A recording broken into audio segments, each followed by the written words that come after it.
Hello everyone, I am Aditi from Chitkara University, currently pursuing BE Software through the 2+2 Global Pathway program.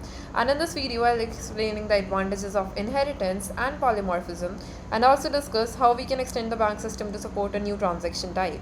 So first thing first, let's discuss about the advantages of inheritance. So inheritance allows us to create one base class called transaction that we have created in this place. This is the base class that we have created, and it helps us to reuse the properties and methods of another class. So in this all the transaction types, for example withdraw, deposit, and also the transfer transaction, are derived from a base class called transaction. So this gives us several advantages. For example, we can use the code reuse. We can reuse the code. For example, execute, rollback, and also the print method all share the same structure, and it has a better organization, easier maintenance, and if you want to update the base class, all the child classes will be benefited from that. So overall, inheritance reduces duplication and also improves the structure. So now let's discuss about the advantages of polymorphism and how we have implemented that in the code. So polymorphism allows different objects to be treated the same way but behave differently. So for example, we see that the bank stores all the types of transaction in a list called transactions, and this is called runtime polymorphism, but each transaction behaves differently when execute is called.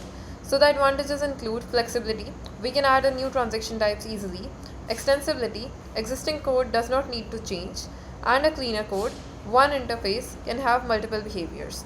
So if we want to add a new transaction type, we can include a new transaction type, but we don't need to change much. So we just need to create a new class called transaction type, whatever the name we want to keep, and make it inherit from the transaction class.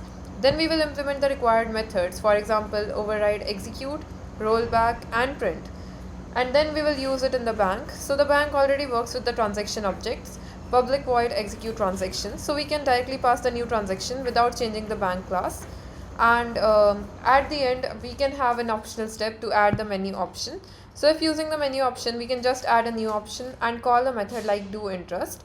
So because of polymorphism, the bank does not need to know the exact type of transaction. It just calls transaction.execute and the correct method runs automatically. So in order to summarize, we can say that inheritance helps reuse and organize code. Polymorphism allows flexible and scalable design, and adding new transaction types is easy because the system has already designed to support it. Thank you.